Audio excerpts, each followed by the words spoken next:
Dongeng Bahasa Indonesia. Seekor tikus yang ternyata seorang putri. Suatu hari ada seorang petani tua.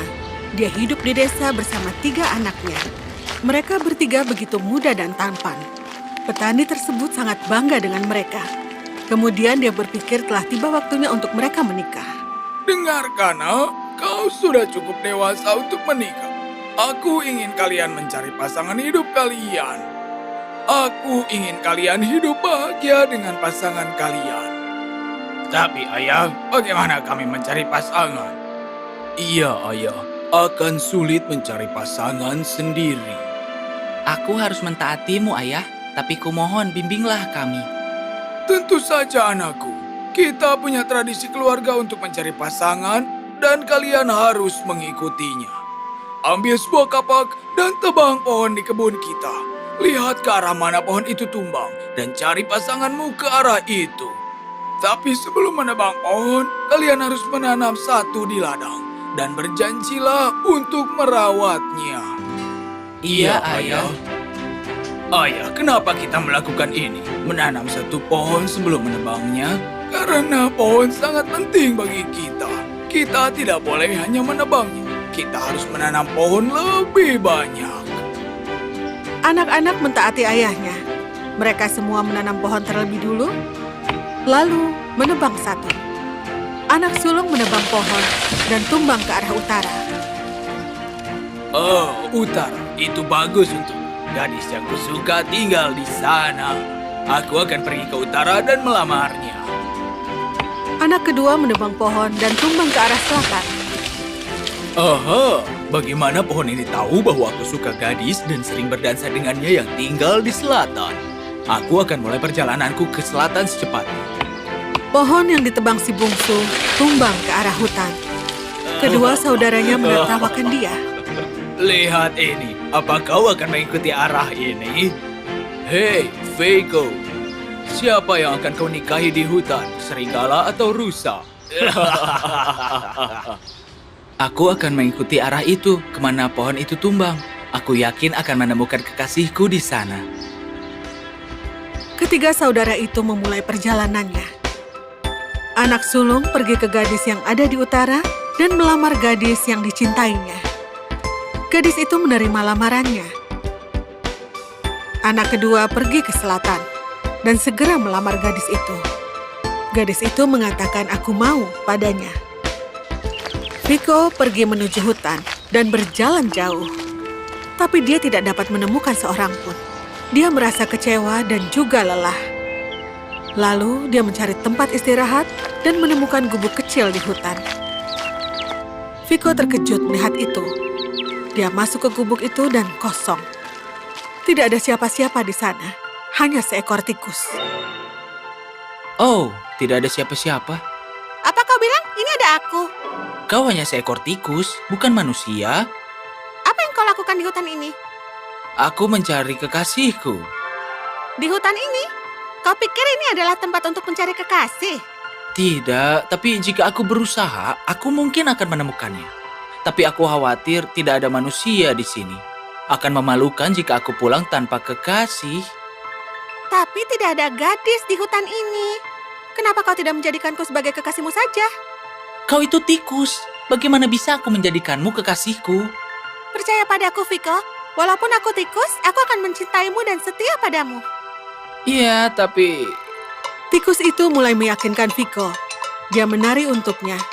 Dia menyanyikan lagu yang indah untuknya. Viko yang lelah sangat terhibur oleh tikus itu. Saat tarian dan nyanyian itu berakhir, sang tikus menunggu keputusan Viko. Dia melihat ke arahnya dengan penuh cinta.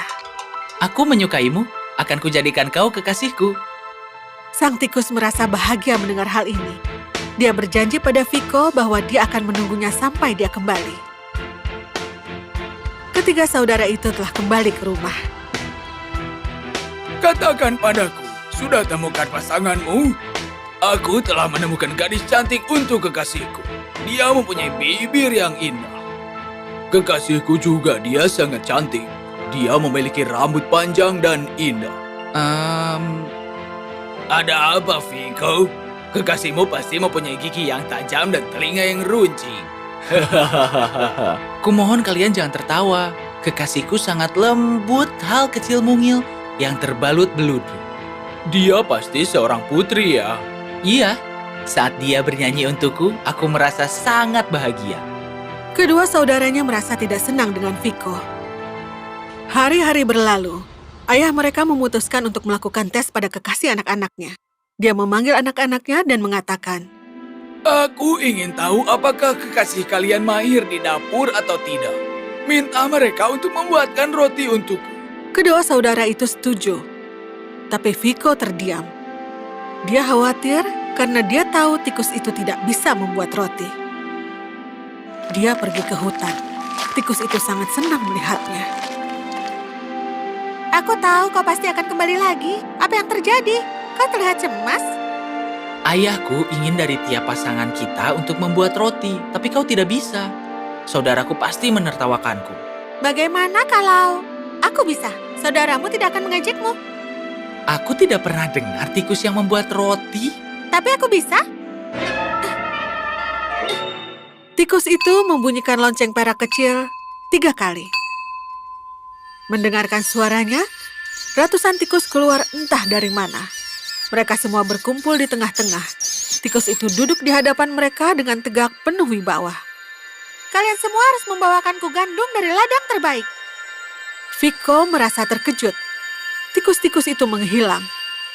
Dan saat kembali, mereka membawakan gandum terbaik. Mengambil gandum, dan tikus itu memanggang roti dari gandum tersebut. Ketiga saudara itu memberikan roti mereka pada ayahnya. Anak sulung memberikan roti gandum hitam. Bagus sekali. Roti ini cocok untuk bekerja keras seperti kita. Anak kedua membawa roti yang terbuat dari jelai. Jelai juga sangat bagus. Dan Viko membawakan roti gandum putih. Apa? Gandum putih? Veko, kekasihmu pasti sangat kaya.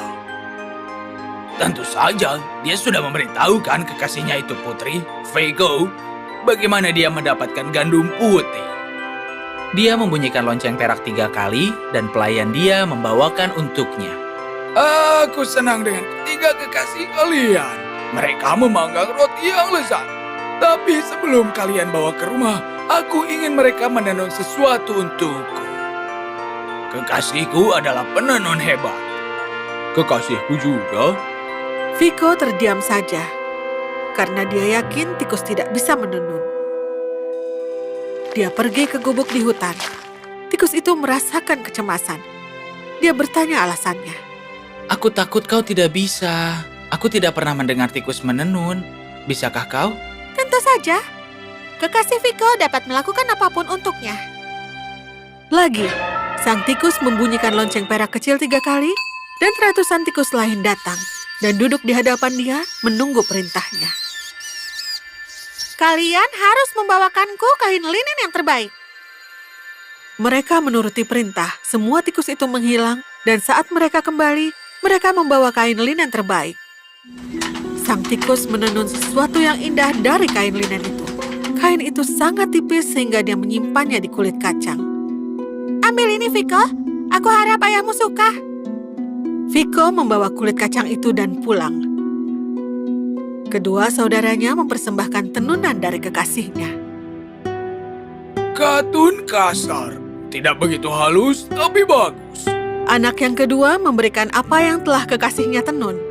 Perpaduan katun dan linen. Sedikit lebih baik. Bagaimana denganmu, Viko? Viko mengeluarkan kulit kacang. Saudaranya menertawakannya. Ayah meminta menenun pakaian, bukan kulit kacang. Tertawa mereka menghilang ketika ayahnya membuka kulit kacang itu. Dia membawa kain linen yang terbaik. Wow, bagaimana dia membuat ini? Dia membunyikan lonceng perak 3 kali dan menyuruh pelayannya untuk membawakan serat terbaik. Dia menenun kain itu untukmu. Viko, kekasihmu seperti seorang putri. Sekarang kalian boleh membawa kekasih kalian ke rumah. Aku ingin berjumpa dengan mereka. Bawa mereka esok hari.